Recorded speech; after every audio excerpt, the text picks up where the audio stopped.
電話してみましょうか。だいぶしんどそうだね。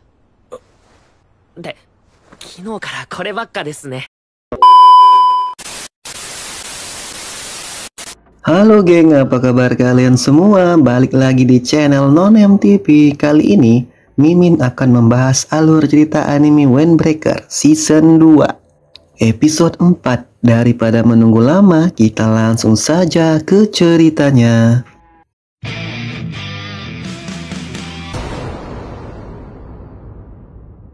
Cerita pun dimulai yang dimana Nire dan teman-teman yang sedang berada di kelas yang memperhatikan Anzai yang saat ini lebih bersemangat dari yang biasanya.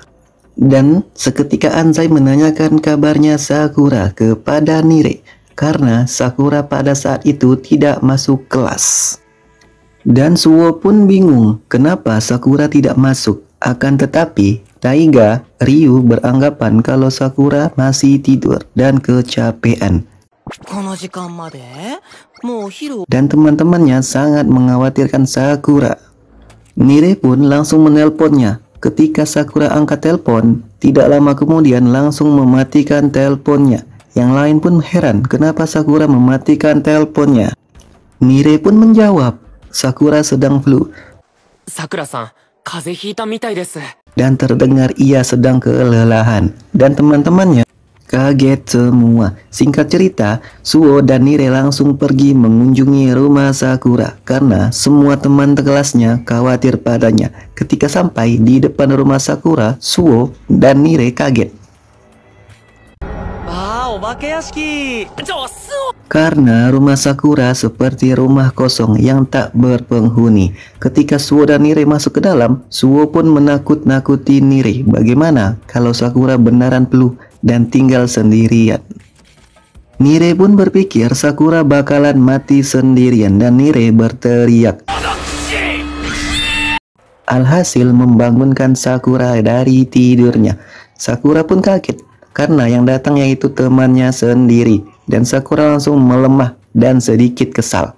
Tapi Nire menjelaskan kalau ia datang ke rumahnya ingin menjenguk Sakura, dan Suo langsung membawa masuk Sakura lagi ke dalam kamarnya. Suo dan Nire pun kaget melihat apa yang terjadi dengan Sakura ketika di kamar, karena selama ini Sakura hanya tinggal sendirian. Ketika Sakura terbaring dan badannya masih lemah, Suo pun menanyakan obat flu dan langsung membelikan, tapi Sakura hanya menjawab tidak perlu.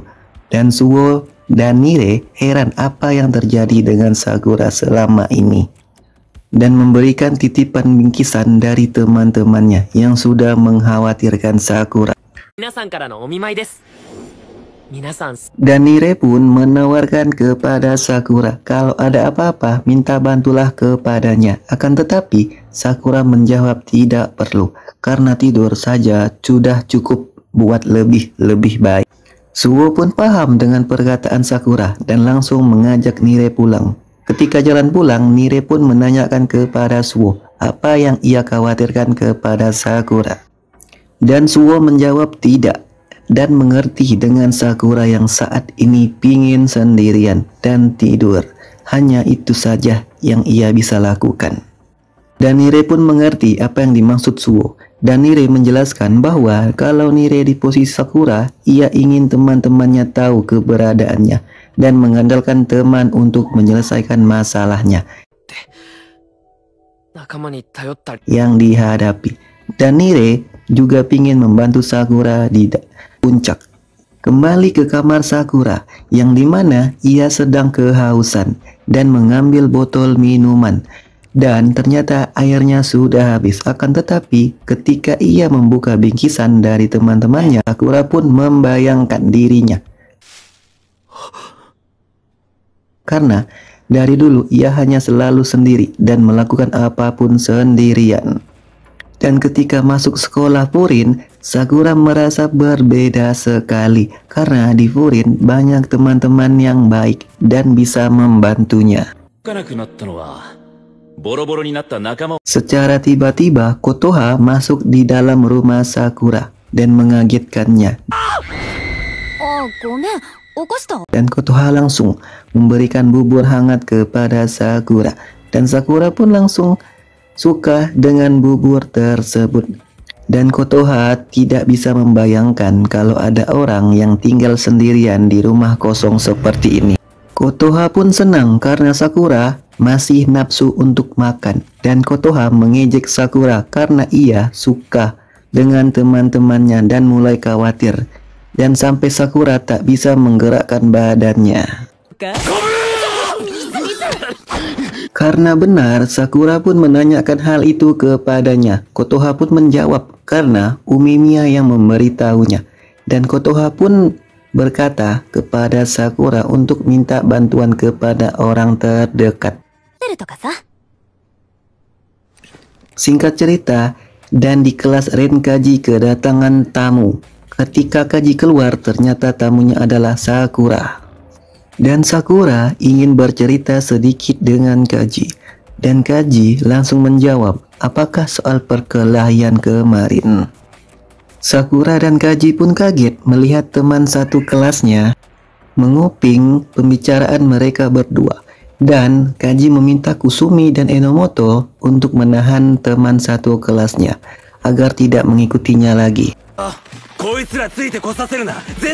Pindah ke tempat lain, Kaji pun bertanya kenapa. Sakura pun menjawab soal perkelahian melawan geng Kill. Sakura pikir ia bisa menghadapinya sendirian, tapi ia malah membiarkan seniornya turun untuk membantu dan menyelesaikannya.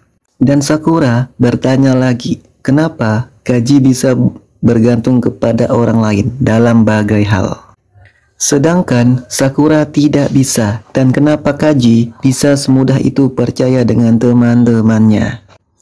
Kaji hanya diam saja ketika Sakura bercerita seperti itu. Ketika mau menjawab, Kaji mengambil air untuk Sakura dan mengajak Sakura ke suatu tempat yang sangat pas untuk berbicara. Karena di tempat yang tinggi dan luas itu bagus untuk cerita. Dan Kaji pun menjawab semua pertanyaan Sakura. Alasan kenapa Kaji mengandalkan teman-temannya, yaitu karena Kaji tidak bisa mengerjakannya sendirian. Dan Sakura sedikit kesal dengan jawaban Kaji dan beranggapan yang seperti itu sangat lemah menurutnya. Menurut Kaji, Sakura hanya takut ditolak orang lain. Dan Kaji tidak tahu apa yang Sakura pikirkan tentang orang lain. Yang jelas, Sakura hanya takut ditolak.